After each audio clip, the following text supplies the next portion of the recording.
Hello friends, I am C. Karan Toshniwal. This is my fourth session on GST और इस session में अभी starting में हम पहले देखेंगे सेक्शन 8 और सेक्शन 8 बोलता है कंपोजिट एंड मिक्स सप्लाई, उसका डिटेल। सबसे पहले हम सेक्शन 8 देखने के पहले कैसा ट्रीटमेंट होगा ये हम बाद में देखेंगे, ये ट्रीटमेंट है। हम पहले देखेंगे कंपोजिट सप्लाई क्या है, ठीक है। कंपोजिट सप्लाई और मिक्स सप्लाई क्या है। कंपोजिट सप्लाई देख लो पहले। कंपोजिट सप्लाई मतलब जो एक से ज्यादा इंडिविजुअल सप्लाई कर रहा है गुड सर्विसेज और both, more than one individual suppliers of good services और बोथ, नेचुरली बंडल्ड मतलब ऑर्डिनरी कोर्स ऑफ बिजनेस में, in ordinary course of business, naturally bundled in ordinary course of business या supplied in conjunction with each other. इसका मतलब साथ में supply किया जाता है। नॉर्मली इस जो दो सप्लाई हम कर रहे हैं, मोर देन वन इंडिविजुअल सप्लाई, वो साथ में ही दिए जाते हैं। फॉर एग्जांपल आपको दे सकता हूँ मोबाइल और उसका चार्जर, ठीक है। पहले ईयरफोन्स भी प्रोवाइड होता था। तो डिपेंडिंग ऑन सेलर पॉलिसीज या रेसिपिएंट का यूजेज, फॉर एग्जांपल अगर टूथब्रश और टूथपेस्ट अगर ये नेचुरली बंडल्ड है in ordinary course of business में अगर सेल हो रहा है, ऐसे ही सेल होते होंगे, अगर सेपरेटली नहीं ऐसे ही सेल होते हैं naturally ordinary course of business में, तो हम बोलेंगे कंपोजिट सप्लाई है, ठीक है। गुड सर्विसेज का कंपोजिट सप्लाई माना जाएगा। ये सेक्शन 8 से निकालना क्या चाहते हैं अपन, इससे ये पता चलेगा कि जो सिंगल प्राइस हम चार्ज कर रहे हैं, मेन आपको यहाँ पे याद रखना है सिंगल प्राइस, एसपी लिख के रखा हूं मैं दोनों केस में, मिक्स सप्लाई भी देखेंगे अभी। जो सिंगल प्राइस चार्ज कर रहे हैं, एक से ज्यादा गुड सप्लाई सर्विस सप्लाई कर रहे हैं आप, एक से ज्यादा सप्लाई कर रहे हो, सिंगल प्राइस चार्ज कर रहे हो, नेचुरली बंडल्ड है in ordinary course of business में या supplied in conjunction with each other in ordinary course of business. Generally ऐसे ही सप्लाई होता है हमारा, साथ में ही होता है गुड सर्विसेज का, और हम सिंगल प्राइस चार्ज कर रहे हैं तो ये होगा कंपोजिट सप्लाई। कंपोजिट सप्लाई अगर है तो सेक्शन 8 में जाना पड़ेगा, और सेक्शन 8 के बोलता है ट्रीटमेंट कैसा रहेगा। Entire supply, in short composite supply की बात करें ना, एंटायर सप्लाई को हम बोलेंगे प्रिंसिपल सप्लाई का है। मतलब जो भी एक प्रिंसिपल सप्लाई रहना चाहिए, इसमें यहाँ पे मिसिंग है, यहाँ पे एक प्रिंसिपल सप्लाई होना जरूरी है। जैसे कि मोबाइल एंड चार्जर, मोबाइल, ठीक है। कार है, कार के साथ स्टेपनी आती है, ठीक है। वो किट आती है, टूल किट आती है फॉर टायर रिप्लेसमेंट, वो जनरली साथ में ही आती है। ऑर्डिनरी कोर्स ऑफ बिजनेस में बंडल्ड ही करके सप्लाई होता है वो, ठीक है। तो उस केस में उसको भी क्या बोलेंगे हम, कंपोजिट सप्लाई, ठीक है। कंपोजिट सप्लाई हो जाएगा। और कंपोजिट सप्लाई अगर होता है मतलब उसके अंदर एक प्रिंसिपल सप्लाई, जैसे कि यहाँ पे कार है अलॉन्ग विद स्टेपनी और टूल किट जो मिल रही है आपको कार के साथ में। सेकंड क्या बोल रहा हूं मैं, यहाँ पे कंपोजिट सप्लाई का एग्जांपल दिया था मोबाइल एंड चार्जर, तो मोबाइल का प्रिंसिपल सप्लाई है वो। तो जो प्रिंसिपल सप्लाई रहेगा इसमें, जो मेन सप्लाई हो रहा है जिसके लिए बाकी चीजें दी जा रही है, जो मेन प्रिंसिपल सप्लाई है उसके अंडर में वन प्रिंसिपल सप्लाई और नेचुरली बंडल्ड है in ordinary course of business में, उसके केस में बोला जाएगा एंटायर सप्लाई जो सिंगल प्राइस में चार्ज हो रहा है वो treated as that supply which is principal supply, ठीक है। It will be entire supply will be treated as that supply which is principal supply. तो एंटायरली कार का सप्लाई रहेगा, एग्जांपल आपको दे रहा हूं, ठीक है। फिर यहाँ पे मोबाइल का सप्लाई रहेगा, मोबाइल आपका हैंडसेट रहेगा, तो उसके साथ में जो भी सामान आएगा आपको और जो आइटम्स आएंगे, मोबाइल, चार्जर, सपोज कार के साथ टूल किट जो आएंगी, वो भी कार के रेट से टैक्स होंगी, ठीक है। एंटायर सप्लाई उसको कार का सप्लाई रहेगा, क्योंकि कार का ऐसे अलग से तो नहीं बेचता ना कोई कि कार की स्टेपनी या टूल किट अलग से बेच रहा है, चार्जर अलग से खरीदो। अगर वो अलग से कैपेबल रहते थे तो वो मिक्स सप्लाई हो जाता था, क्योंकि नेचुरली बंडल नहीं है, वो अलग से भी बेचा जा सकता, ठीक है। कंपोजिट सप्लाई रहेगा तो हम क्या बोले, सेक्शन 8 क्या बोलता है, प्रिंसिपल सप्लाई को, एंटायर सप्लाई को हम बोलेंगे प्रिंसिपल सप्लाई, ठीक है। वो that supply entirely will be treated as of principal supply, और रेट भी उस हिसाब से, ठीक है। एवरीथिंग उस हिसाब से लगेगा, टाइम ऑफ सप्लाई भी। तो आपको पहला वाला हो गया आपका कंपोजिट सप्लाई। सेकंड आप देखेंगे मिक्स सप्लाई। मिक्स सप्लाई में क्या रहेगा, नेचुरली बंडल नहीं है। पहले मिक्स सप्लाई का डेफिनेशन यहाँ पे मैंने टेबल में दिया, ये अपोजिट वाला। तो ये मिक्स सप्लाई में क्या बोला है, बंडल तो है, एक प्राइस चार्ज कर रहे होंगे आप, लेकिन अलग अलग भी कैपेबल है। फॉर एग्जाम्पल अगर टूथब्रश अलग से भी सेल हो रहा है और कोलगेट अलग से सेल हो रहा है, आपका कैपेबल है। अब आप देखेंगे पेन के साथ रिफिल दे रहा है कोई, वो मिक्स सप्लाई रहेगा। अलग अलग भी बेचे जाते हैं ना, naturally bundle ordinary course of business में अगर नहीं सेल होता है इसका, ठीक है, जनरली नहीं होता है, तो हम क्या बोलेंगे, ये तो जानबूझ के उसने उस सप्लाई में डाला। हो सकता है गवर्नमेंट बोलती है ये तो टैक्स प्लानिंग है इन लोगों की, क्योंकि ये लोअर रेट से लगा देंगे, प्रिंसिपल सप्लाई बना देंगे। हो सकता है कि main principal supply lower rate का है, तो यहाँ पे प्रिंसिपल सप्लाई कंपोजिट सप्लाई बोलेंगे वो, और बोलेंगे कि प्रिंसिपल सप्लाई है हमारा मतलब पेन का है, तो वो अलाउ नहीं करेगा। उस केस में बोल दिया साफ साफ कि मिक्स सप्लाई अगर नेचुरली बंडल नहीं है वो, तो mix supply artificial bundle create किया आपने मोर देन वन सप्लाई का, और आपने सिंगल प्राइस चार्ज किया होगा, और it is not accounting to composite supply, then it will be treated as mix supply. और मिक्स सप्लाई अगर है तो उसको क्या बोलेंगे हम, उसका ट्रीटमेंट कुछ इस तरह से होगा। अब यहाँ पे देखो, entire supply shall be treated as highest rate supply, मतलब आपकी टूल किट में आपने सपोज टूल किट नहीं, मैं क्या का एग्जांपल दिया मैंने आपको अभी, टूथब्रश एंड कोलगेट, जिसका भी हाईयर रेट होगा, अगर वो सेपरेटली सेल होते होंगे आपने मर्ज किया होगा सप्लाई करते वक्त, तो जिसका हाईएस्ट रेट है वो वाला एंटायर सप्लाई को लग जाएगा, क्योंकि आपने एक प्राइस चार्ज किया, आपने बंडल आर्टिफिशियली क्रिएट की, ये आपकी गलती है आर्टिफिशियल बंडल करके। अगर आप कोई आर्टिफिशियल अगर मोबाइल चार्जर है, ठीक है, जनरली है, आपने उसको ओटीजी सप्लाई किया, ओटीजी केबल, आपने ओटीजी पेन ड्राइव दे दी उसको साथ में, तो इस केस में क्या बोलेंगे, अरे आर्टिफिशियल बंडल है क्या, नेचुरली ये सेल ऐसे ही होता है क्या, या रेसिपिएंट इसको साथ में ही यूज करते हैं क्या, ये जरूरी है क्या, ये चेक किया जाता है। जनरली ऑफिसर ये देखेगा कि ये कंपोजिट सप्लाई होने के लिए नेचुरली बंडल क्या है क्या, नेचुरली बंडल नहीं है तो मिक्स सप्लाई तो वो हाईएस्ट रेट से टैक्स हो जाएगा एंटायर सप्लाई, क्योंकि आपने एक प्राइस चार्ज की। दोनों केस में सिंगल प्राइस चार्ज होती, ठीक है, सिंगल प्राइस चार्ज होती, ठीक है। और कंपोजिट सप्लाई में सेक्शन 8 बोलता है it will be that entire supply shall be treated as of principal supply. और मिक्स सप्लाई में क्या बोलेगा, क्या बोल रहा है इसमें, पूरा सप्लाई देखो जो भी हुआ होगा आर्टिफिशियल बंडल है, रेट कौन सा लगाएंगे, टैक्सेबिलिटी कैसे होगा, उसको हाईएस्ट रेट वाला जो भी आपके आइटम्स आपने दिए हैं फॉर सिंगल प्राइस, उसमें हाईएस्ट रेट वाला उठा के देखो, और उसके अकॉर्डेंस में पूरा सप्लाई टैक्स होगा, पूरा सप्लाई, ठीक है, highest rate supply. Section 8 complete हो गया अपना।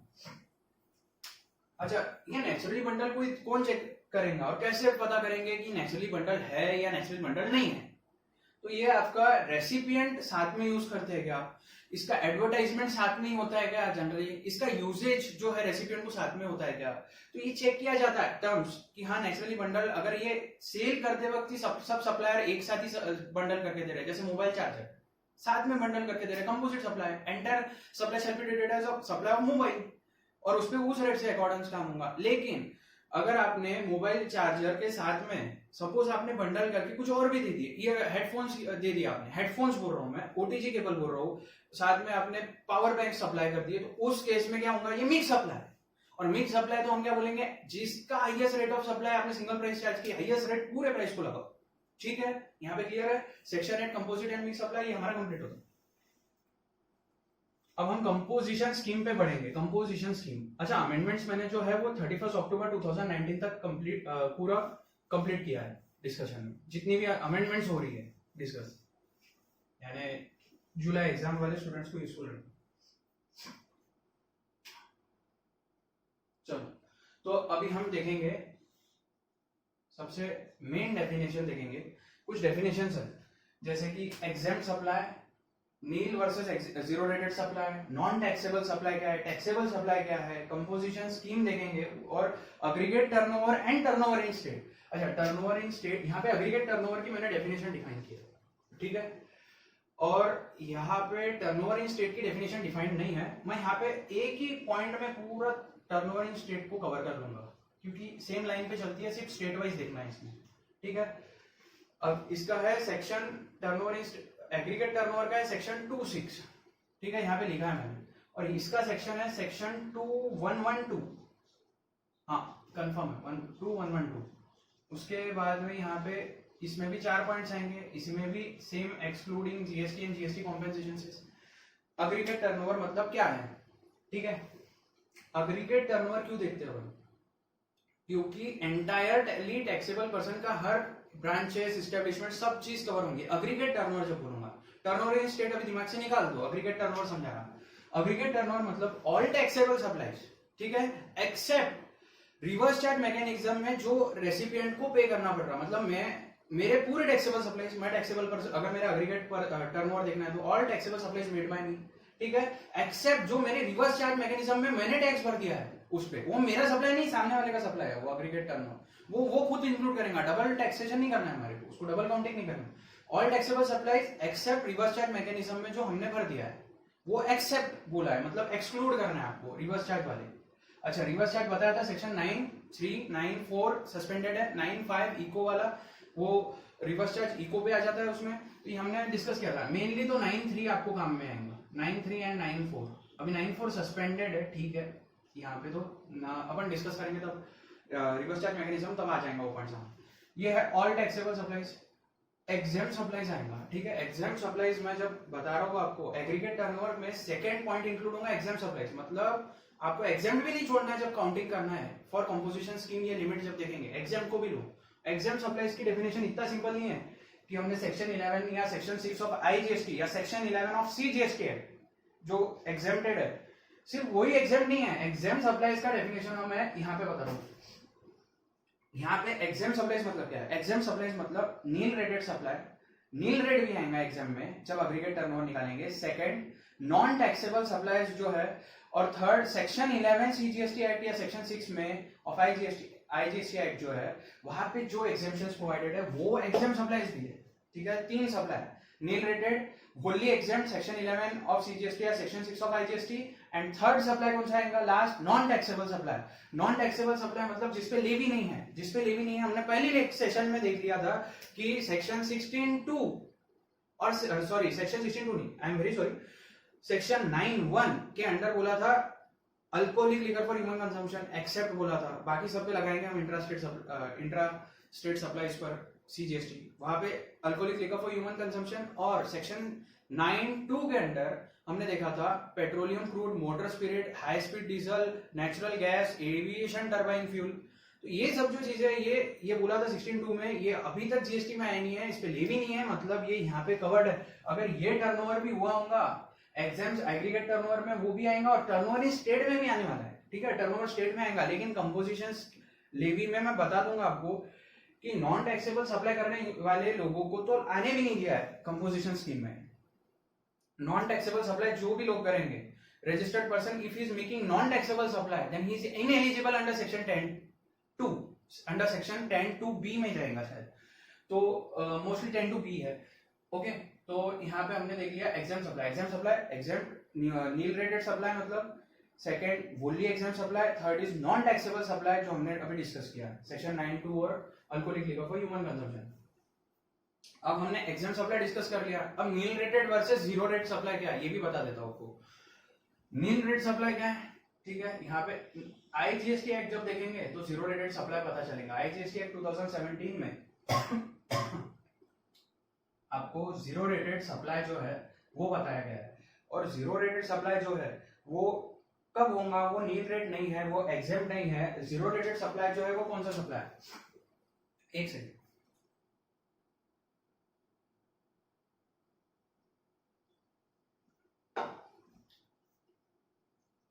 जीरो रेटेड सप्लाई मतलब सप्लाई जो हो रहा है टू एसईजेड या एक्सपोर्ट सप्लाई। एसईजेड यूनिट या डेवलपर को सप्लाई कर रहा है गुड सर्विसेज या एक्सपोर्ट कर रहा है, तो 16(1) बोलता है आईजीएसटी एक्ट में जीरो रेटेड सप्लाई यहाँ पे नहीं है। सीजीएसटी एक्ट को बिल्कुल मत बोलना, आईजीएसटी एक्ट 2017 में जाएगा। जीरो रेटेड सप्लाई में है कि आप सप्लाई करो, एक्सपोर्ट करो, और अगर आपका एक्सपोर्ट हो रहा है फॉरेन सर्विस के केस में फॉरेन एक्सचेंज भी आ जाना चाहिए, और लोकेशन ऑफ सप्लायर वो सब ठीक है, अभी बोल नहीं सकता मैं बिकॉज कंफ्यूजन हो जाएगा, वो डिटेल में आईजीएसटी एक्ट जब पढ़ेंगे तब देखेंगे। सेक्शन 16 में है, इतना समझ लो। और उसके 2 मोड्स में मिलता है आपको उसमें जीरो रेटेड सप्लाई, या तो आप इनपुट टैक्स क्रेडिट का of inputs and input services का, ठीक है, उसका रिफंड ले लो, और बॉन्ड एलयूटी बना के दे दो, लेटर ऑफ अंडरटेकिंग, कि हम जो है वो एक्सपोर्ट कर देंगे, ठीक है, हम एक्सपोर्ट कर देंगे। ये एक मोड में आपको रिफंड मिलेगा आईटीसी का। या तो क्या करो आप, सेकंड मोड आपका ऐसा है जीरो रेटेड सप्लाई में कि आप एक्सपोर्ट कर रहे हैं, एसईजेड को भेज रहे हैं, तो तब आईजीएसटी दे दो, आपका अनयूटिलाइज क्रेडिट जो है वो एडजस्ट कर लो, और ठीक है, वो जो आईटीसी आपका नेट आईटीसी जो आप देंगे, ठीक है, उस आईजीएसटी जो आप देंगे उसके आउटवर्ड सप्लाई पे आईजीएसटी लगेगा, तो एक्सपोर्ट पर, तो वो आईजीएसटी का आपको रिफंड मिल जाएगा, ठीक है। रिफंड या तो आईटीसी ले लो रिफंड बॉन्ड एलयूटी बना के, या तो आईजीएसटी दे दो। ये जीरो रेटेड सप्लाई है आईजीएसटी एक्ट में। तो नील रेट जीरो रेट अलग है। नील रेट में जिसका टैरिफ जो है, जिसका एचएसएन कोड में नील रेट डिफाइंड है, ठीक है, जिसको टैक्सेबिलिटी नील है, उसका रेट नील डिफाइंड है, वो जीरो रेट नहीं रहता। ये एक डिफरेंस बताना जरूरी था, ठीक है, ये भी हो गया। अब हम देख रहे हैं कंपोजिशन स्कीम के अंडर, अब हम देखेंगे turnover in state. Aggregate turnover हो गया हमारा, ठीक है, उसके अंदर 2 पॉइंट हो गए, सिर्फ 2 point, taxable supply and exempt supply. Aggregate turnover में taxable supply excluding RCM, inward supply जो आरसीएम में है, आपको रिवर्स चार्ज मैकेनिज्म में आपको जिसकी लायबिलिटी आई है एज ए रेसिपिएंट, उसको एक्सक्लूड करो। All taxable supply excluding RCM supply inward and exempt supplies. Third exempt supplies include होने के बाद थर्ड में क्या आएगा, एक्सपोर्ट ऑफ गुड सर्विस, ठीक है, एक्सपोर्ट जो किया आपने, ठीक है, एक्सपोर्ट। उसके बाद में फोर्थ आएगा सेम पैन, मैंने बताया था डीम्ड डिस्टिंक्ट पर्सन सेक्शन 25 में, ठीक है, सेम पैन पे ऑल इंडिया बेसिस में जितने इंटरस्टेट सप्लाई खुद के इस्टेब्लिशमेंट्स में हुए हैं, जितने सेम पैन पे, मतलब रजिस्टर्ड पर्सन के सेम पैन पे जितनी एस्टेब्लिशमेंट्स में डीम्ड डिस्टिंक्ट पर्संस जो एक्सप्लेन किया था, उसके बीच में जो सप्लाई हुए हैं वो भी सप्लाई अकाउंट होंगे, ठीक है। तो ये चारों चीजें इंक्लूड होंगी एग्रीगेट टर्नओवर। और टर्नओवर इन स्टेट में क्या रहेगा, सेक्शन 2112 बोलता है टर्नओवर इन स्टेट में टैक्सेबल सप्लाई रहेगा एक्सक्लूडिंग आरसीएम, ठीक है, reverse charge mechanism, same state wise बोल रहा हूं मैं, टर्नओवर इन स्टेट। फिर उसके बाद में सेकंड रहेगा एग्जेम्प्ट सप्लाई, उसके बाद में रहेगा आपको बोल रहा हूं एक्सपोर्ट।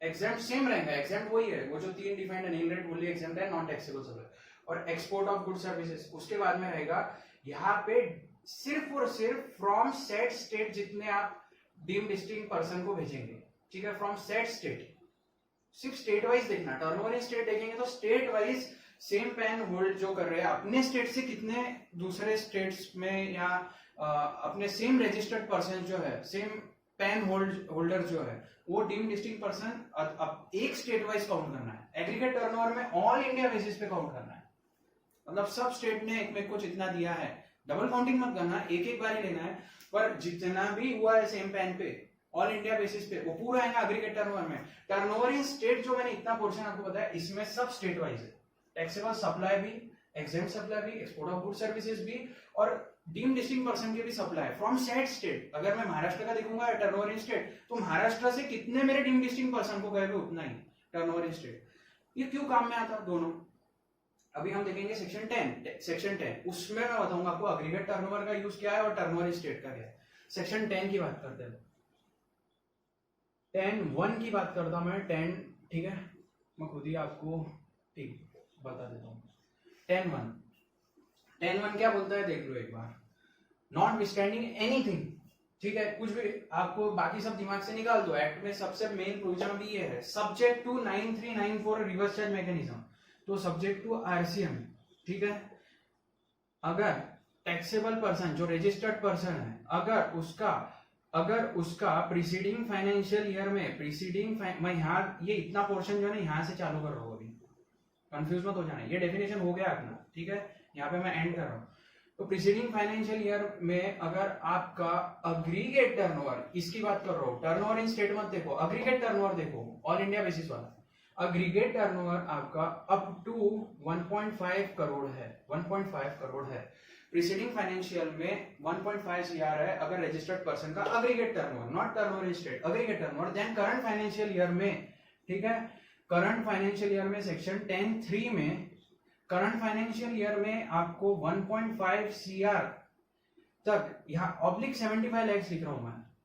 ये 75 लाख क्यों लिख रहा हूं, इसका रीजन है, कुछ जगह पे बोला है कि प्रीसीडिंग फाइनेंशियल ईयर में 75 लाख भी है, ज्यादा टर्नओवर नहीं रहते वहां पे, ठीक है। प्रीसीडिंग फाइनेंशियल ईयर में मतलब हो सकता है कि 75 लाख भी अगर आपका होगा, अप टू 1.5 हो सकता है वहां पे ज्यादा टर्नओवर रहते हो।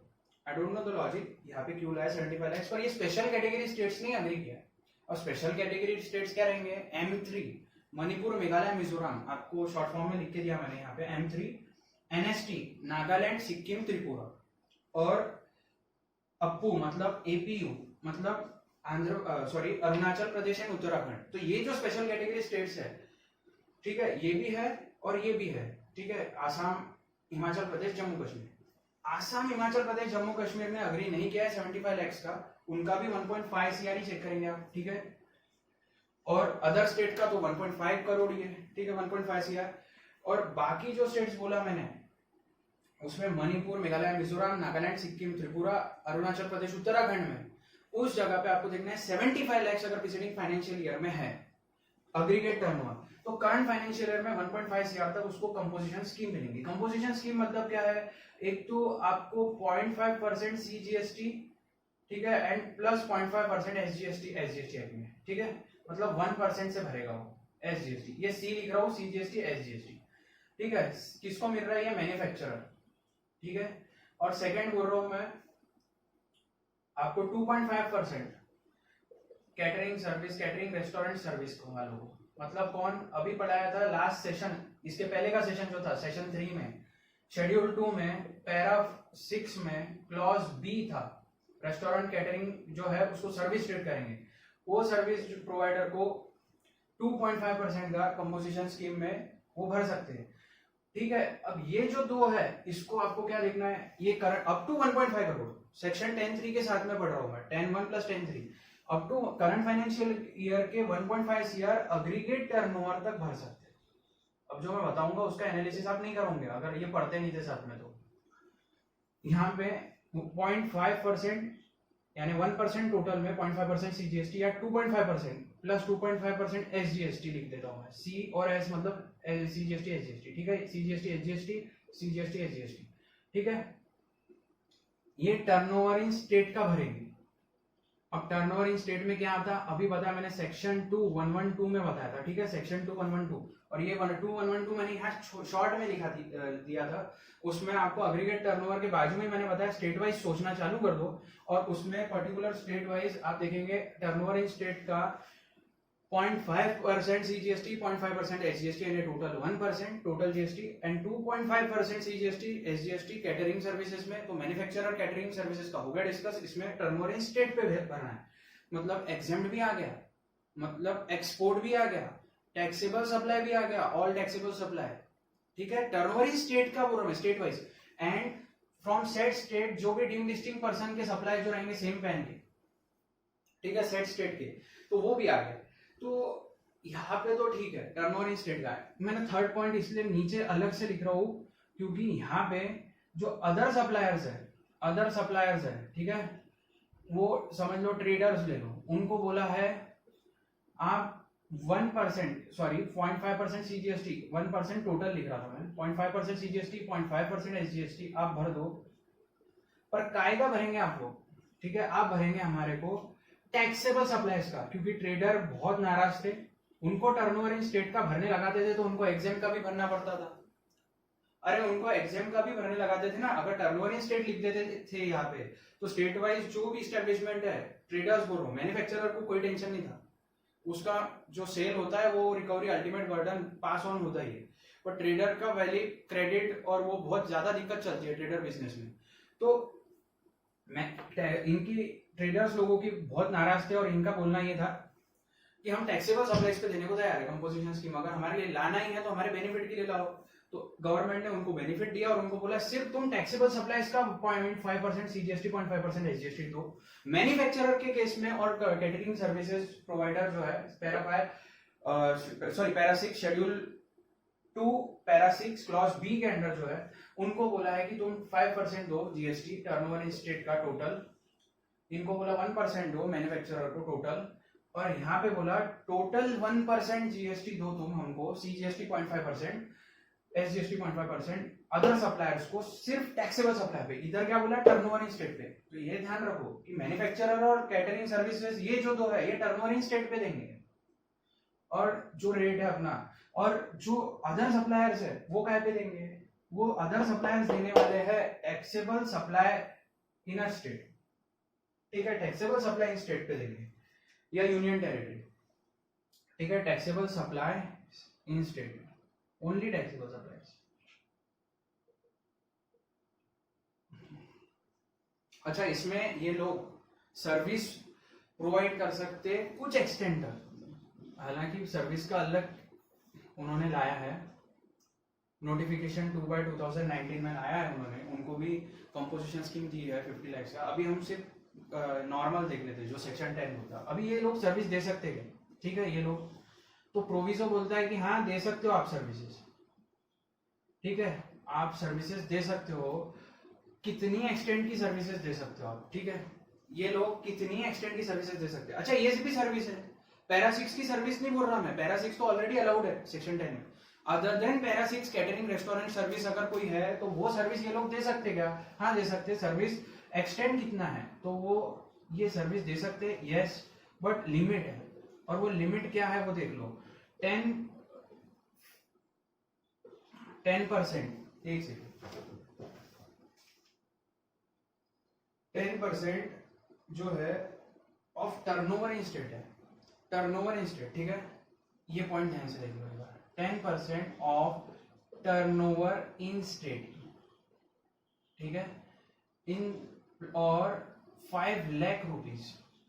अब turnover in state current financial year का नहीं, प्रीसीडिंग फाइनेंशियल ईयर का, ठीक है, 10% ऑफ टर्नओवर इन स्टेट और प्रीसीडिंग फाइनेंशियल ईयर और 5 lakhs whichever is lower, higher, it's higher, sorry, और higher जो भी आएगा इसमें से 10% of turnover in state of preceding financial year या 5 lakhs whichever is higher जो है, इस पे ये अमाउंट जो निकलेंगी ये हायर अमाउंट की अलाउड सर्विसेज है, ये लिमिट है वो, ठीक है, ये जो लिमिट है ये लिमिट है, इसकी जो हायर अमाउंट निकलेंगी 10% of turnover in state of preceding financial year.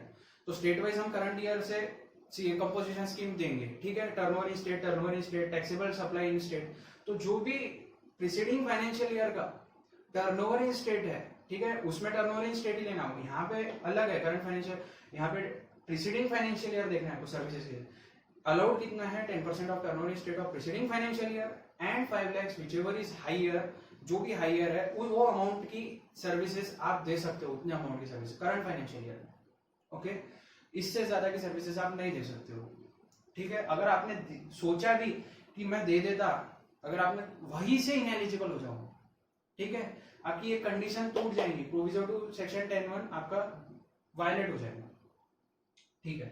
तो अब मैं जो आपको बोल रहा हूं, एक सेकेंड,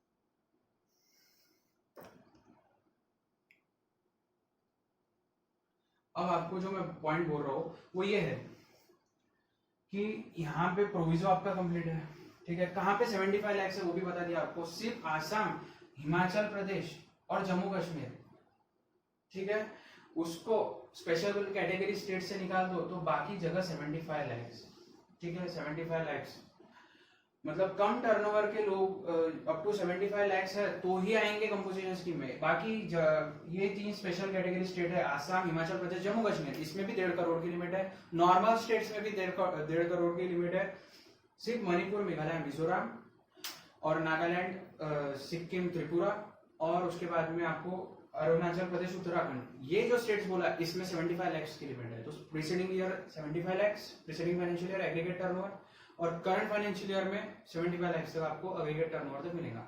अब देखना क्या है, मैं जो बता रहा हूँ वो ध्यान से सुनना।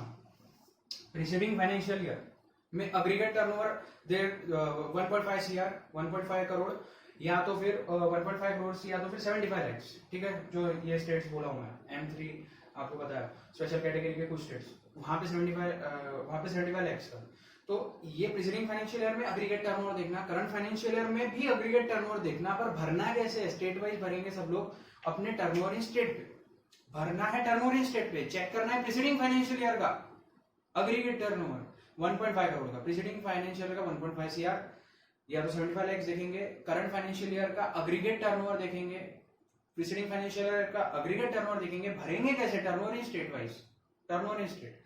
तो इससे मैंने दोनों डेफिनेशन आपको समझा दिया, रेट्स आपको समझा दिया, प्रोविजन आपको समझ गया, सेक्शन 10(3) बता दिया मैंने, करंट फाइनेंशियल ईयर में 1.5 CR ऑब्लिक 75 लाख इतने लिमिट तक आपको मिलेगा, जो स्टेट में जितना लिमिट है जो बता दिया आपको। एग्रीगेट टर्नओवर बोला मैंने, दोनों जगह एग्रीगेट टर्नओवर है, भरते वक्त टर्नओवर इन स्टेट, देखते वक्त preceding financial year aggregate turnover, और करंट ईयर की लिमिट कब तक भर सकते हैं वो देखने के लिए भी एग्रीगेट टर्नओवर देखना पड़ेगा आपको, 1.5 CR या 75 लाख, ठीक है।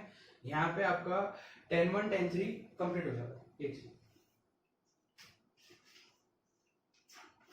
अब आपको कंडीशंस देखना पड़ेगा कुछ कंपोजिशन स्कीम की, और वो कंडीशंस एक सेकंड स्पेस करनी पड़ेगी, यहाँ पे हटा देता मैं एग्रीगेट टर्नओवर।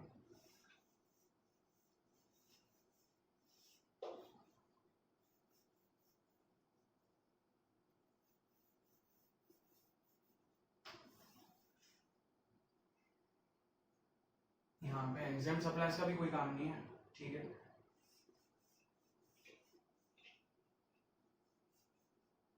और हाँ, एक और बात बता देता हूँ, मैन्युफैक्चरर है, जैसे हमने बोला मैन्युफैक्चरर 1% से भरेगा, 0.5% सीजीएसटी, 0.5% एसजीएसटी टर्नओवर स्टेट का।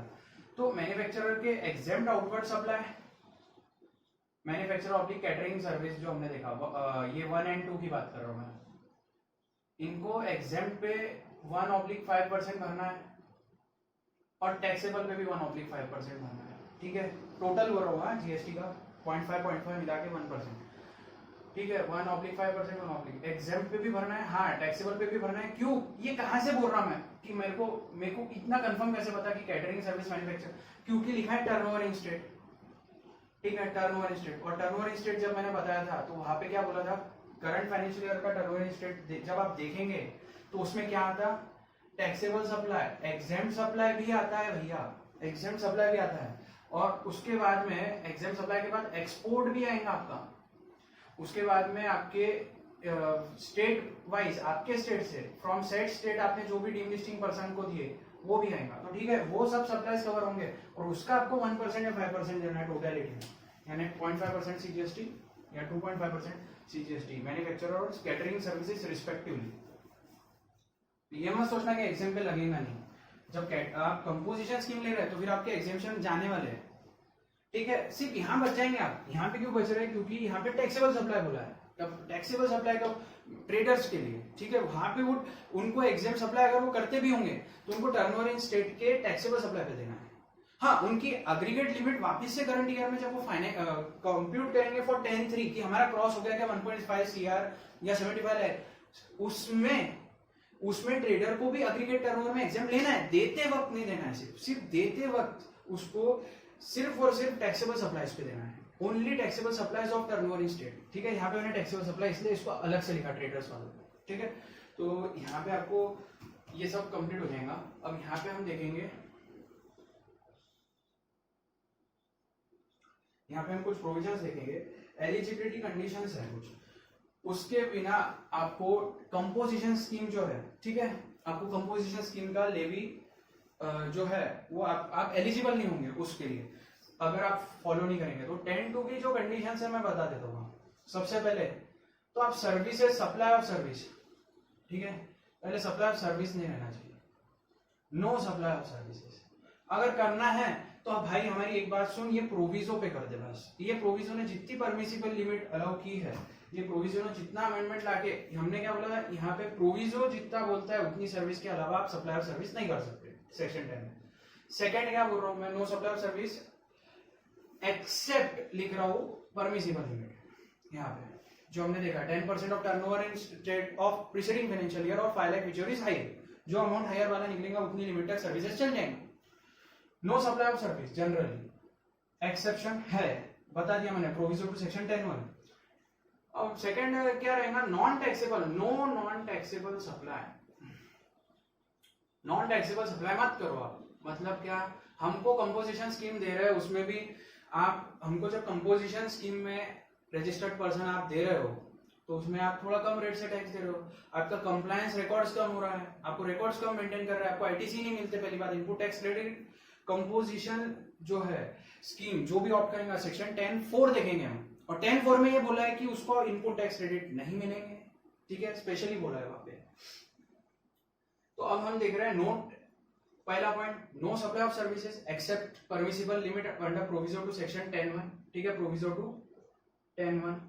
सेकंड पॉइंट क्या देखा है, नॉन टैक्सेबल सप्लाई नहीं चलेगा, ठीक है, जिसपे लेवी नहीं है, नो लेवी, ठीक है। नॉन टैक्सेबल सप्लाई मैंने बता दिया था, नॉन टैक्सेबल सप्लाई जिसपे लेवी नहीं है, 9(2) का बोल दो, या तो फिर alcoholic liquor for human consumption, ठीक है, ये इस पे लेवी नहीं है, 9(2) के सप्लाई है। उसके बाद में मैं आपको और थर्ड वाला पॉइंट बताता, थोड़ा लाइट हो जाएगा इसके लिए वापस ब्लैक पेन ले रहा हूँ। No non taxable supply to be made by composition dealer, ठीक है, कंपोजिशन स्कीम ऑप्ट जो कर रहा है person, such registered person who is opting composition scheme shall not make interstate पहले तो मेरे को नो लिखने दो, गलत पढ़ने में जाएगा। नो इंटर स्टेट सप्लाई, ठीक है, no inter state supply of goods, ठीक है, inter state supply of goods में कर ही नहीं सकता। इंटर स्टेट सप्लाई पहली बात तो करना मना ही कर दिया उसने गुड्स का। सर्विसेज का तो सप्लाई मना है, परमिसिबल लिमिट तक है। हाँ, वहां पे तुम ओवरलैप, वहां पे तुम क्या कर सकते हैं, वहां पे तुम इस पे लॉ को यूज करके परमिसिबल लिमिट तक सर्विस इंटरस्टेट जा सकते तुम, क्योंकि यहाँ पे क्या बोला है, no supply of service except this, और no interstate supply of goods, only goods, ठीक है। अब इंटरस्टेट आउटवर्ड सप्लाई की बात करो, यहाँ पे ध्यान देना, inward supply composition dealer interstate मंगाया तो चलेगा, इनवर्ड सप्लाई की बात नहीं करो। मैं ले सकता हूँ कंपोजिशन, अगर मैं कंपोजिशन स्कीम ऑप्ट कर रहा हूँ तो मेरे को इनवर्ड सप्लाई, मेरे इंटरनल मतलब जो मेरे परचेसेस है वो मैं अगर इंटरस्टेट सप्लाई ऑफ गुड्स ले रहा हूँ तो चलेगा, आउटवर्ड नहीं कर सकता कंपोजिशन स्कीम लेने के बाद, ठीक है, आउटवर्ड सप्लाई नहीं करने का। उसके बाद में फोर्थ पॉइंट क्या है, और परमिसिबल गुड्स का बोला है तो परमिसिबल लिमिट की सर्विसेज तो इंटरस्टेट में भी आप जा सकते, ठीक है। परमिसिबल लिमिट जो है प्रोविजो जो डाला है टेमन को, ये अच्छा टैक्स प्लानिंग हो सकता, टैक्स प्लानिंग नहीं, ये प्रोविजन अच्छा यूज कर सकते हैं अगर आपको जरूरत पड़े तो, इंटरस्टेट का अगर आपको लगे। परमिसिबल लिमिट लेकिन सिर्फ, ठीक है, no interstate supply of goods. अच्छा, आपने इको के थ्रू, no supply through ECO, no supply through ECO, हम टीसीएस चैप्टर देखने वाले हैं। इको जो है अमेजॉन वगैरह हम सब देखेंगे। ई कॉमर्स ऑपरेटर मतलब जो डिजिटल प्लेटफॉर्म लेता है फॉर बिजनेस एंड कॉमर्स के लिए सपोर्ट करने के लिए, जिसका हम यूज करते हैं, ई कॉमर्स ऑपरेटर बोलते हैं हमने इको। सेक्शन 9(5) हम देखेंगे, टीसीएस कौन काटता है सेक्शन 52 वो भी देखेंगे। रिवर्स चार्ज मैकेनिज्म में सेक्शन 9(5) में आएगा, और टीसीएस जो काटता है वो सेक्शन 52। तो हम क्या बोल रहे हैं, नो सप्लाई थ्रू, ऐसे इको से सप्लाई मत कर, ठीक है, ऐसे इको से सप्लाई मत कर। अच्छा, सप्लाई थ्रू इको मतलब नो सप्लाई ऑफ गुड्स, ठीक है, यहाँ पे मेरा एक रहेगा नो सप्लाई ऑफ गुड्स, ठीक है, यहाँ पे भी गुड्स है, यहाँ पे भी गुड्स है। थ्रू इको जो सेक्शन 52 में टीसीएस काटने के लिए लायबल है, लायबल फॉर टीसीएस, ठीक है। आपको कोई भी पॉइंट बाकी नहीं रहेगा अभी कंपोजिशन स्कीम में, जब ये डिस्कशन हो जाएगा, बहुत सारा डिस्कशन पेंडिंग है। No supply of goods through ECO under section e-commerce operator who are liable to deduct TCS under section 52। उसके बाद में हमारा नेक्स्ट पॉइंट आता है, वो मैन्युफैक्चरर नहीं रहना चाहिए, not manufacturer, not a manufacturer. Manufacturer को काहे का नहीं रहना चाहिए, उस गुड्स का जो नोटिफाइड है। सबसे पहले तो मैं बोलूंगा टोबैको, ठीक है, टोबैको प्लस टोबैको प्रोडक्ट, ठीक है, शॉर्ट में लिखा मैंने। सेकंड में बोलो आइसक्रीम, ठीक है, आइसक्रीम। अब आइसक्रीम में वेदर और नॉट कंटेनिंग कोको है, यानी चॉकलेट आइसक्रीम हो ना हो, वेदर और नॉट कोको आइसक्रीम नहीं बनाए, मैन्युफैक्चरर नहीं होना चाहिए। अच्छा, इसका ट्रेडर है तो चलेगा भैया, ट्रेडर को यहाँ पे ओके, मैन्युफैक्चरर को नको, मैन्युफैक्चरर नको मतलब नहीं चाहिए हमारे को मैन्युफैक्चरर, ठीक है। ट्रेडर चलेगा, मैन्युफैक्चरर काय का नहीं चाहिए हमारे को, किस चीज का, टोबैको का नहीं चाहिए। सेक्शन 10(2) बोलता है तू मैन्युफैक्चरर नहीं रहना चाहिए, अगर तेरे को लेना है वो 1% का बेनिफिट, तू क्या काय का मैन्युफैक्चर नहीं रहना चाहिए, किस चीज का, tobacco, tobacco related product, substitute जो है टोबैको सब्स्टिट्यूट, आइसक्रीम जो है, और एरेटेड वाटर, अमेंडमेंट भी आया है एरेटेड वाटर पे, बिस्लरी रिलेटेड समझ लो, ठीक है, एरेटेड वाटर। तो ये तीन चीजें जो है इसको भी कवर किया है। और फोर्थ जो है, और बहुत यहां पान थूकना मना है, पान मसाला, आपको वैसे याद रहेगा ये पॉइंट, ठीक है। तंबाकू, पान, ठीक है, टोबैको, पान, आइसक्रीम और ठंडा पानी, दो ठंडा है और दो पान तंबाकू, मतलब पान और तंबाकू, मतलब ये दो रिलेटेड कॉमन है। तो आपको चार ही चीज याद रखनी है, आइसक्रीम, एरेटेड वाटर, ठंडा पानी, आइसक्रीम ठंडा, और tobacco and tobacco product plus पान मसाला, ठीक है। पान थूकना मना है, आपको याद रहे। उसके बाद में ये इसका मैन्युफैक्चरर नहीं रहना चाहिए, याद क्या रखना है, बना मत।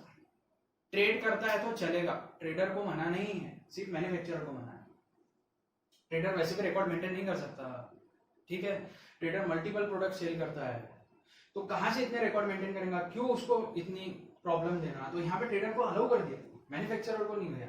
इवन कुछ प्रोडक्ट के लिए भी छोड़ो मत, ट्रेडर को अलाउ करो, क्योंकि ट्रेडर को तो कंप्लायंस नहीं हो सकता ना इतने रिकॉर्ड्स मेंटेन करना। कंपोजिशन स्कीम में क्वार्टरली रिटर्न जाएंगे, ठीक है। एक और पॉइंट बोल देता हूँ, जीएसटीआर 4 यूज करेगा, क्वार्टरली स्टेटमेंट देते रहेगा वो उसके, एनुअल रिटर्न भी जाएंगे, क्वार्टरली भी जाएगा, जीएसटीआर 4 में जाएगा, फॉर्म जीएसटीआर 4, ठीक है। उसका कंप्लायंस ऐसा नहीं है कि अपना मंथली जीएसटीआर जैसे यहाँ पे अभी 3B चल रहा, तो उसको ऐसा है नहीं आउटवर्ड सप्लाई 1 में चल रहा, आउटवर्ड सप्लाई इसको 4 में चलेगा, ठीक है। इसका जीएसटीआर 1 में जाता है नॉर्मली स्कीम में, और कंपोजिशन वाले का जाएगा जीएसटीआर 4 में, ठीक है। कंपोजिशन वाला क्या में देगा जीएसटीआर 4, कैसे देगा, क्वार्टरली, आउटवर्ड सप्लाई का स्टेटमेंट। इनवर्ट का उसको कोई टेंशन नहीं है, क्योंकि उसको इनपुट टैक्स क्रेडिट ही नहीं मिलते। अब मैं सेक्शन 10(4) डिस्कस कर रहा हूँ, 10(2) का अपने कंडीशन देख लिए, ठीक है। अब मैं एक और चीज बता रहा हूँ, सेक्शन 10(4) और 10(5) बता देता हूँ मैं।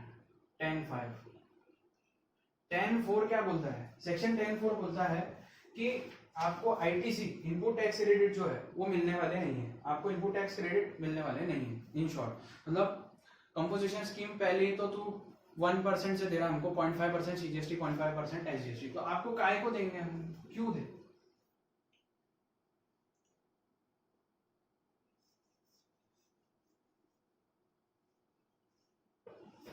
यहाँ पे भी स्पेस हो सकती है।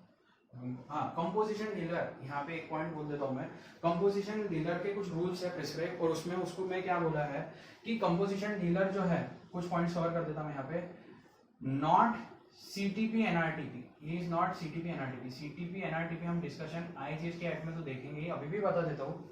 सीटीपी वो है, वो पर्सन है, कैजुअल टैक्सेबल पर्सन, जो रजिस्टर्ड कोई और स्टेट में है। फॉर एग्जाम्पल मैं महाराष्ट्र में रजिस्टर्ड हूँ एंड मैं तमिलनाडु में जाके सप्लाई कर रहा हूँ, मेरे को वहां पे रजिस्ट्रेशन लेने की जरूरत नहीं है, ठीक है। मैं क्यों बार बार जाऊँ वहां का कंप्लायंस करूँ, मेरे को नॉर्मल रन करना ही नहीं है वहां बिजनेस, मेरे को टेम्पोररी करना है। तो वहां पे बोला है casual taxable person. Casual taxable person में क्या बोला है कि अगर उसको कैजुअली नॉट मतलब नॉर्मली उसको बिजनेस नहीं करना है, उसका ओकेजनली जाके वहां सप्लाई कर रहा है वो, तो कैजुअल टैक्सेबल पर्सन। पर मैं इंडिया वाले पर्सन की बात कर रहा हूँ, सीटीपी में, वो वहां जाएगा 5 days बिफोर एडवांस में जमा कराना पड़ेगा उसको पैसे, रजिस्ट्रेशन लेना पड़ेगा, और वहां पे रजिस्ट्रेशन लेके एडवांस टैक्स डिपॉजिट करना पड़ेगा, एस्टिमेटेड टर्नओवर लायबिलिटी जो आएंगे उसको लगता है नेट टैक्स लायबिलिटी, मतलब हो सकता है आईटीसी उसको जितने एडजस्ट कर ले, और उधर जो जिस स्टेट में वो जा रहा है, यूनियन टेरिटरी में जा रहा है, वहां पे जो टर्नओवर होगा एक्सपेक्टेड, उसका नेट टैक्स लायबिलिटी पे कैजुअल टैक्सेबल पर्सन को उतना जीएसटी जितना आता है वो डिपॉजिट करके निकलना पड़ता है, कि फिर उसको बोल देंगे ठीक है टेम्पोररी रजिस्ट्रेशन 90 डेज का पीरियड अलाउड है सीटीपी एनआरटीपी के इसमें। अच्छा, एनआरटीपी के बारे में बता देता हूँ आपको। एनआरटीपी मतलब क्या है, एनआरटीपी मतलब है कि नॉन रेसिडेंट बंदा यहाँ पे आ रहा है और सप्लाई कर रहा है, ठीक है, नॉन रेसिडेंट है, और वो भी यहाँ पे रजिस्ट्रेशन लेना नहीं चाहता है, कैजुअली ओकेजनली वो यहाँ पे ट्रांजेक्शन करने आ रहा है, उसको परमानेंट बिजनेस रन नहीं करना है, टेम्पोररी करना है, तो 90 डेज का उसको भी बोला है कंप्लायंस मत कर, तू उसको बोला है कि तू सीधा सीधा रजिस्ट्रेशन ले, डिपॉजिट कर, same as casual taxable person, उसको advance tax estimated liability deposit कर, मतलब जीएसटी का, और नेट टैक्स लायबिलिटी जो तेरे को लगता है होगा उतना टर्नओवर का डिपॉजिट कर, अगर कम पड़ा तो इंटरेस्ट के साथ दे देना पड़ेगा बाद में, ठीक है। इतना हम देखो अगर दे रहे गवर्नमेंट का बोलना है, तो कम पड़ गया सीटीपी एनआरटीपी तो देना पड़ेगा। ये सीटीपी एनआरटीपी का कंसेप्ट समझा देंगे। उसके बाद में आपको बता रहा हूँ मैं, कंपोजिशन स्कीम है, तो कंपोजिशन स्कीम ये जो दो लोग है, पहले तो इनको इतनी रिलीफ दिया जा रहा है गवर्नमेंट की तरफ से, इतना रिलीफ दे रहा है गवर्नमेंट सीटीपी एनआरटीपी को, और कंपोजिशन में और रिलीफ खाने आना है, तो गवर्नमेंट ने बोला हाथ जोड़ के नम्र विनंती, आप सीटीपी एनआरटीपी रहना नहीं चाहिए, तो कंपोजिशन का मुंह देखने मत आना। बहुत हाथ जोड़ लिया आप लोगों ने, आपको बहुत मिल गया, कंपोजिशन स्कीम में मत आना सीटीपी एनआरटीपी, ठीक है, कंपोजिशन से बाहर। कंपोजिशन डीलर जो रहेंगे क्या करेंगे, बिल कंपोजिशन में जो भी रहेगा रजिस्टर्ड पर्सन, कंपोजिशन स्कीम जो ऑप्ट कर रहा है उसको इनवॉइस नहीं बनाते आता, उसको बिल ऑफ सप्लाई देना पड़ेगा। बिल ऑफ सप्लाई पे स्पेसिफिकली लिखना पड़ेगा उसको कि composition scheme not eligible to collect tax. अब यहां से मैं लिंक कर रहा हूँ सेक्शन 10(4), और 10(4) में क्या है, नो आईटीसी नो कलेक्शन, इतना ही याद रखो, ना आईटीसी मिलेंगे खुद के इनवर्ट परचेसेस पे, ना कलेक्शन करेगा किसी और से, कर ले no collection, composition scheme not eligible for to collect tax. ये बिल ऑफ सप्लाई पे लिखेगा, उसका जो बिल बनेगा वो बिल ऑफ सप्लाई बनेगा, इनवॉइस नहीं, और उस पे लिखेगा not eligible to collect tax, यानी सेक्शन 10(4) कंप्लायंस के लिए इतना स्ट्रिक्ट करा है गवर्नमेंट ने, ठीक है। उसके बाद में हम देखेंगे 10(5). 10(4) क्या है, नो आईटीसी कंपोजिशन स्कीम जो भी ऑप्ट करेगा, और नो कलेक्शन ऑफ टैक्स। 10(5) क्या है, 10(5) बोलता है सेक्शन 73, 74 कि डिमांड रिकवरी हो जाएगी आपके range, demand and recovery, show cause notice आएगा उसमें। 73 क्या आएगा पता है क्या?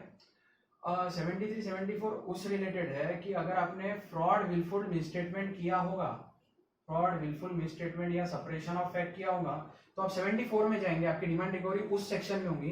73 में कब आएगा? Not case of fraud, not case of fraud wilful misstatement oblique suppression of facts, ठीक है।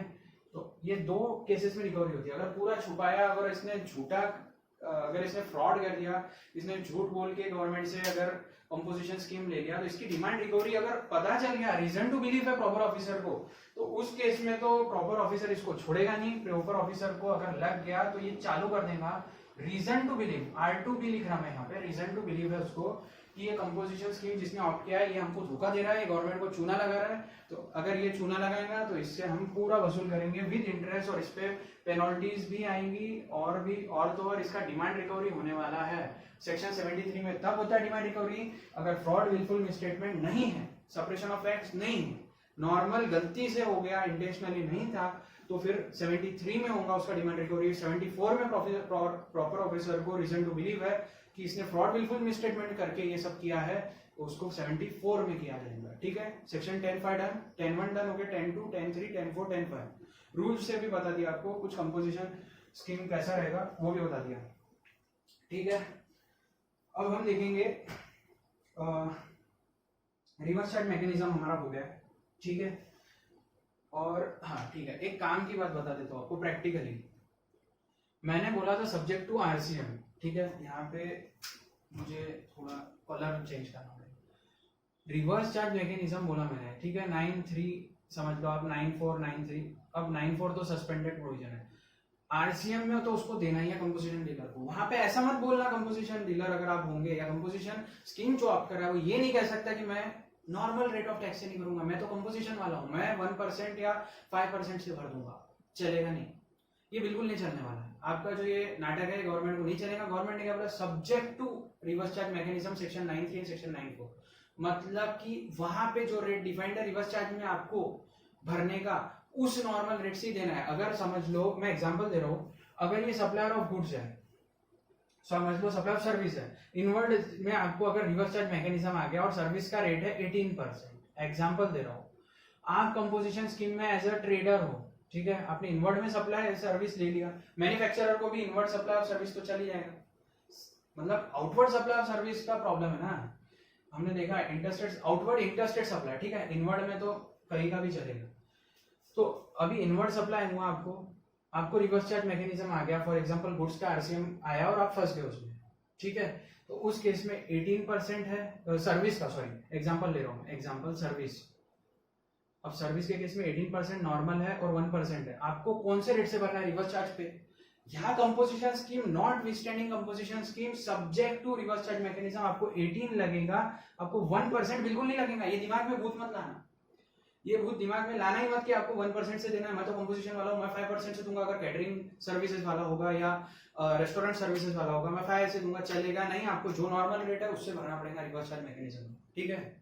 उसके बाद में आपको मैंने बोला था एग्जाम सप्लाईज पे भी टर्नओवर इन स्टेट में मैंने डिफाइन किया था, एग्जाम सप्लाई भी रहा, इंक्लूड टर्नओवर इन स्टेट की डेफिनेशन से मैंने बताया था, एग्जाम पे भी जाएगा इन दोनों का। तो हाँ, इसका आउटवर्ड टैक्सेबल सप्लाई पे निकलेगा ट्रेडर, ठीक है। समराइज ये पूरा करके दिया आपको।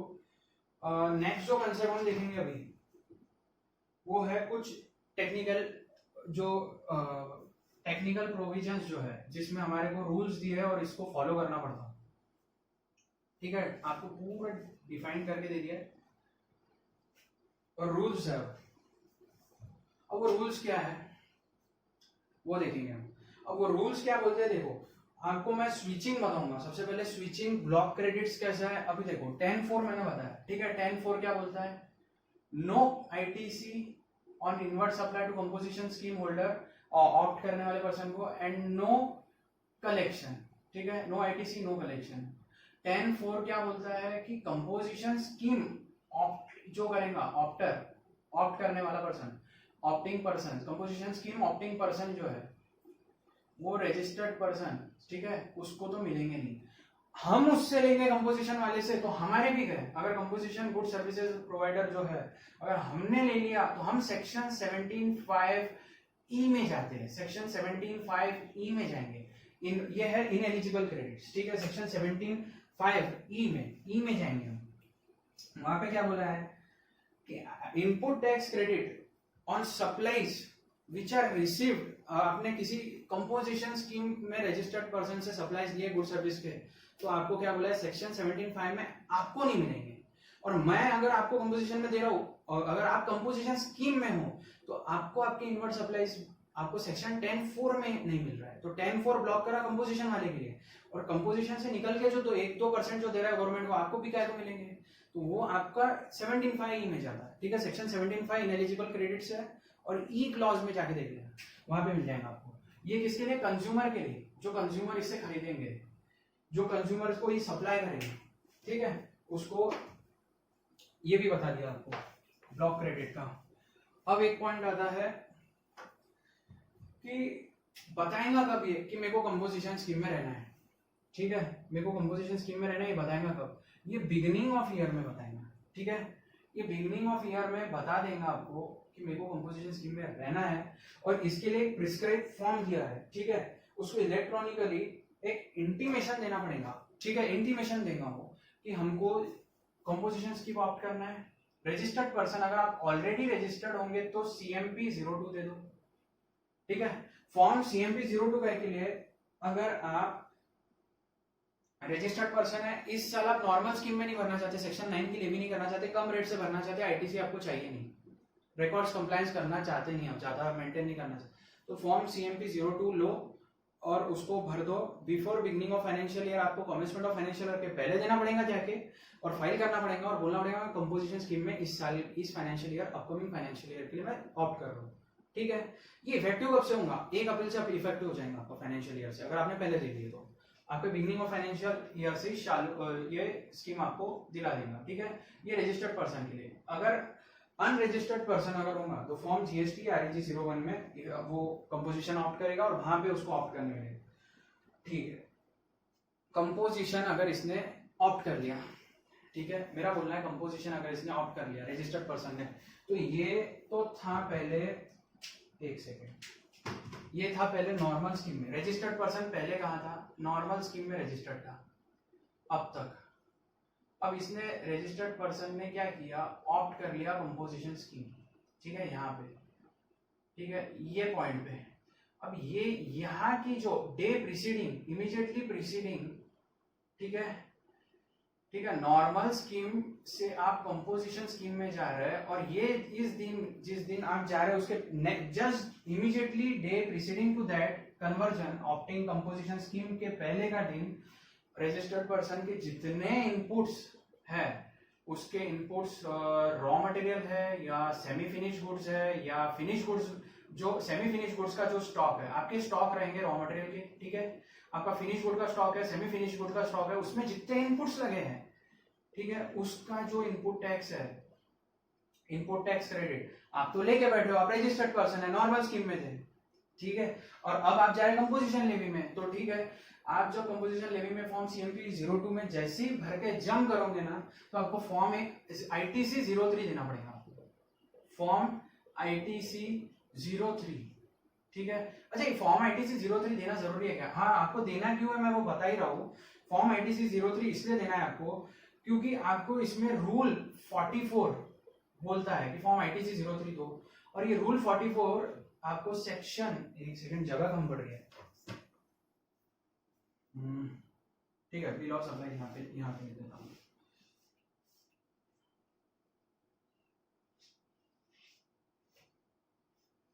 आपको फॉर्म ITC-03 में आपको देना है इनपुट्स के डिटेल प्लस कैपिटल गुड्स की immediately day preceding composition scheme आप ऑप्ट करेंगे, नॉर्मल रजिस्टर्ड होंगे तो ये बात बोल रहा हूँ मैं, उनको अप्लाई फॉर्म ITC-03 में वो डिटेल देंगे इन सब चीजों की कि कितना इस पे ITC आपका अभी अपने यूटिलाइज आपका है, इसमें इसका ITC जो है, अब जिसका इतना जो इनपुट्स है आपको, जो आप ITC लेके बैठे हो, अब ये जाएंगे कंपोजिशन में, और हमने क्या पढ़ा है सेक्शन 10(4) में कि कंपोजिशन में आप जाएंगे आपको ITC मिलना नहीं होना, तो 4 बोलता है स्विचिंग अगर हो रहा है आपका normal scheme to composition scheme में रेड विथ रूल 44 में, तो आपको ये सब रिवर्सल करना पड़ेगा। उसके लिए फॉर्म जीएसटी आईटीसी 03 देना पड़ेगा, और जब आप भरेंगे तो फॉर्म जीएसटी आईटीसी 03 में आपका रिवर्सल होगा। ठीक है, रूल 44 में दिया है कैपिटल गुड्स का कैसे और इनपुट्स का कैसे, वो आईटीसी चैप्टर में देखेंगे इनपुट एक्सीडेंट में। लेकिन form CMP 02 for registered person for going into composition scheme, normal scheme से कंपोजिशन में जा रहा है, और 18(4) में आईटीसी रिवर्सल बता दिया मैंने आपको।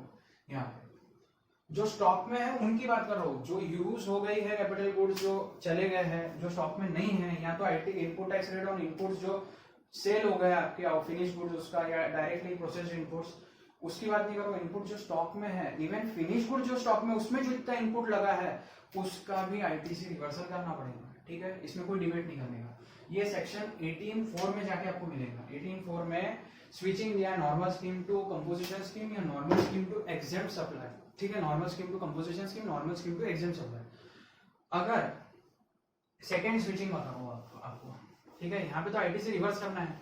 सेक्शन 10(4) बोलता है आईटीसी लेने का नहीं कंपोजिशन में तू, ठीक है, उस पर रजिस्टर्ड पर्सन को बोला है। ठीक है, अब मैं जो बता रहा हूँ उल्टा स्विचिंग बता रहा हूँ मैं।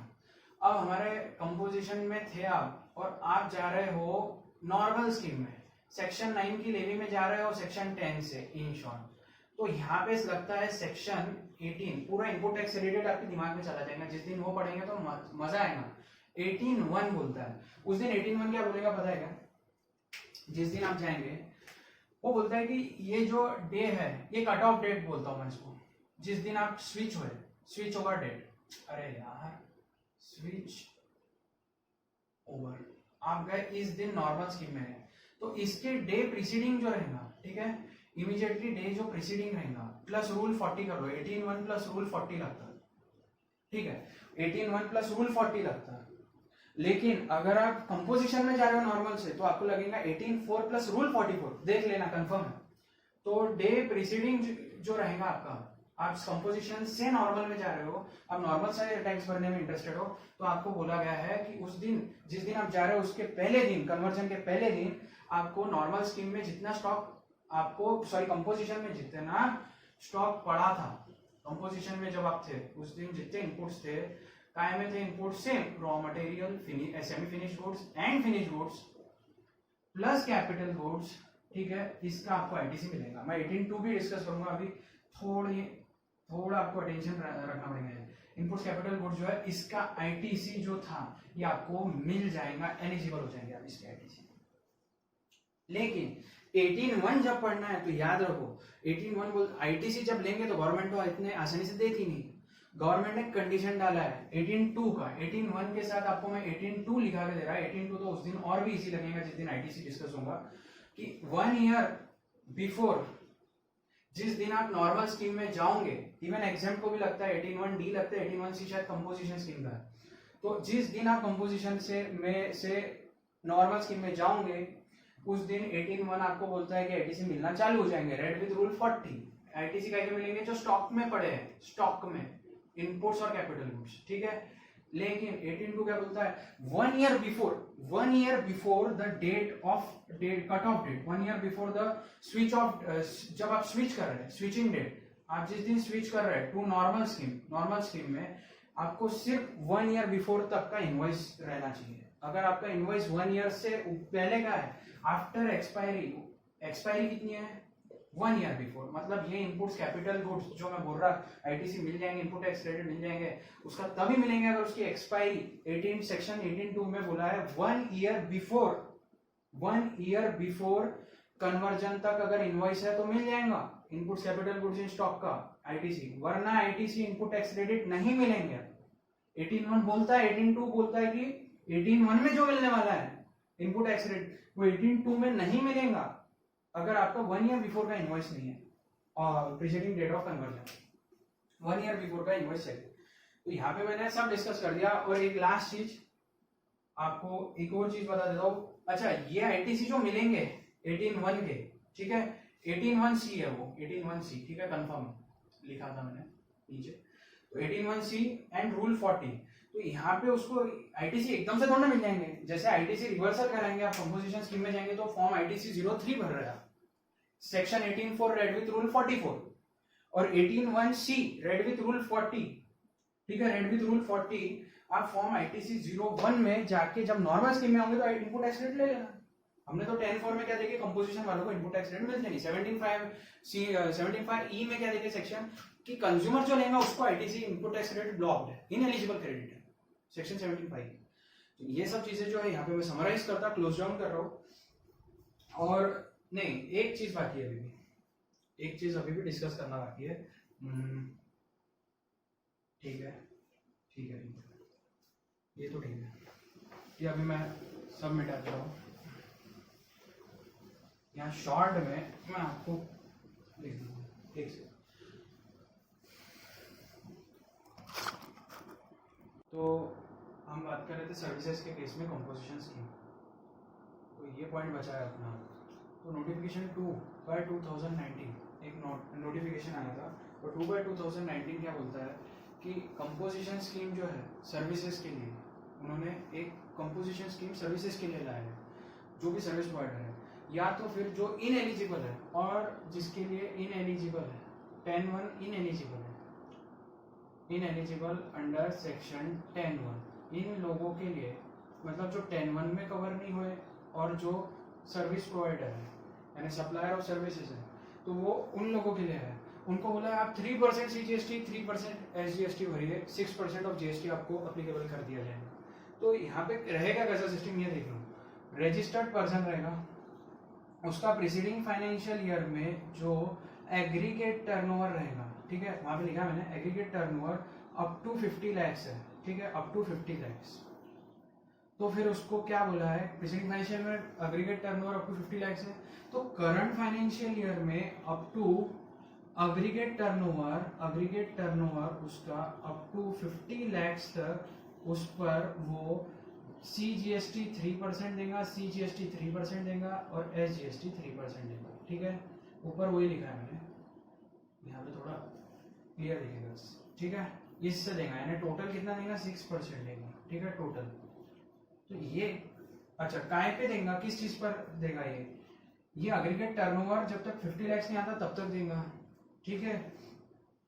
और हाँ, इसमें जो सर्विस सप्लायर है वो कवर्ड है, और 10(1) में जो इनएलिजिबल होगा, जो 10(1) में जिनका परमिसिबल मतलब जो लिमिट है सर्विस सप्लाई का, वो 10(1) प्रोविजो टू 10(1) का एक्सीड कर रहा है, जो 10% of preceding financial year turnover in state exceed हो रहा होगा, ठीक है।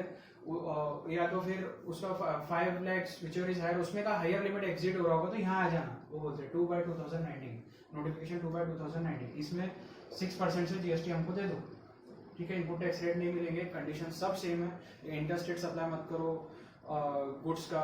उसके बाद में वही सेम प्रोविजन पे है आपको, जो है मेनली वो पान मसाला टोबैको इसके मैन्युफैक्चरिंग में नहीं रहना चाहिए, TCS आपका डिडक्ट हो रहा वैसा नहीं रहना चाहिए, 52 में आपका TCS डिडक्ट नहीं होना चाहिए, आप उसके थ्रू सप्लाई नहीं करना चाहिए, पर आपको 6% का मिलेगा।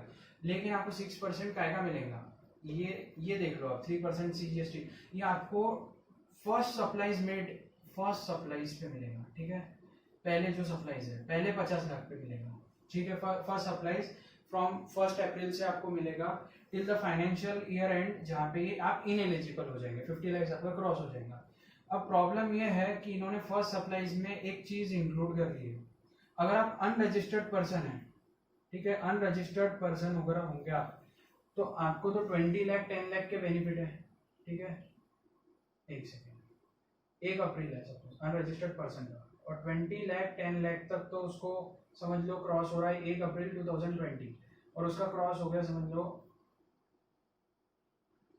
30 सितंबर 2020 को, उसका 30 सितंबर ना लेते अपन, थोड़ा ओकेजनल डेट दे रहा हूँ मैं,